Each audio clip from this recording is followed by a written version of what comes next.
Yep. Yep. For real, man. About to wind down for the afternoon. You all right, son? Yeah. Let's say, man. On one of them other videos, I went back and I listened to it. I said something about my nephew, stuff like my nephew not calling and stuff. I don't want people to think I was getting my nephew and my son mixed up and confused. But I was trying to say the only people I really call or talk to, I might be my niece, my sister, and my nephew. But my son, he don't call them. They usually call and check on him. We happy. We in the house. We're content, man. I'm doing what I feel like God has me to be doing, which is being present, being very involved. And I'm not stressing. I'm not stress. Stress will cause cancer, boy. Don't let it do it. Don't let it do it, boy. When the house now, my son, he had a little temperature. Like I said, the weather doesn't change. It ain't that major, man. I'm prepared for it. Got the the NyQuil. Got his little cold medicine and everything. He good to go. You know what I mean, boy? When people come around me and start coughing, nah, son. I'm still gonna pull out. I'm still gonna try to get that COVID test in on folks. You don't come around me coughing.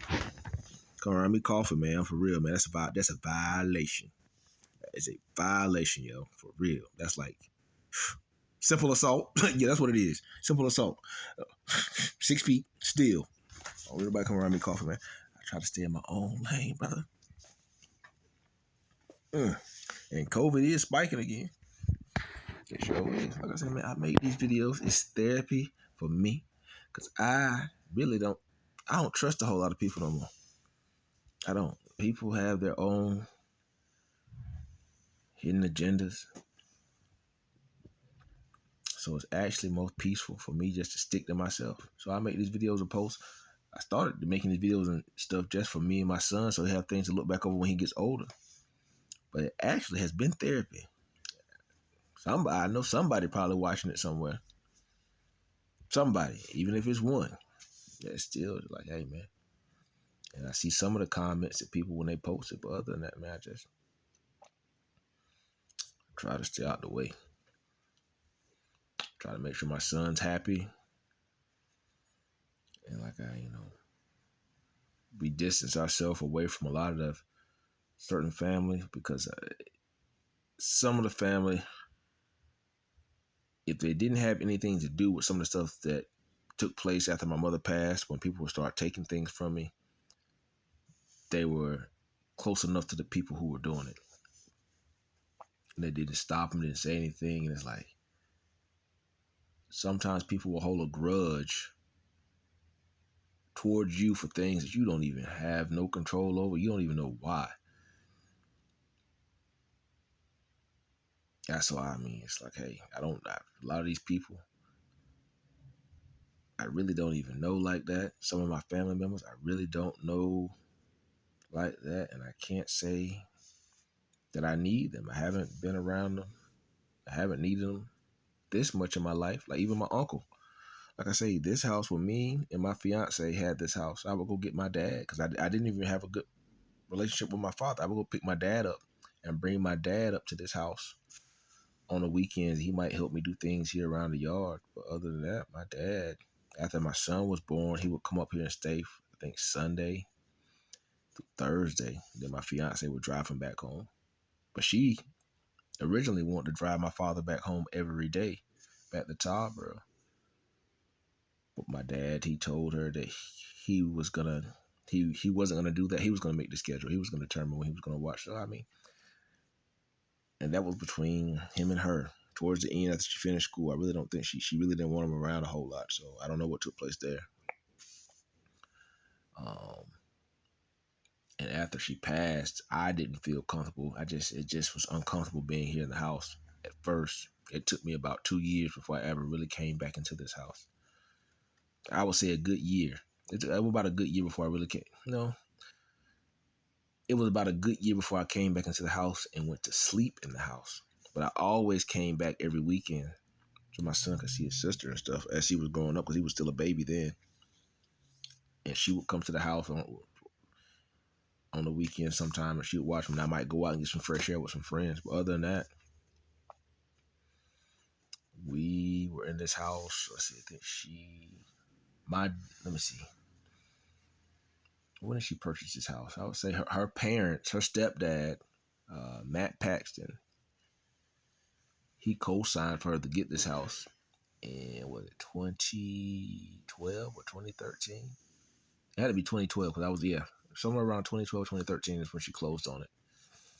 And we stayed in this house up until, like I say, when she passed, it was 2015, Memorial Day 2015.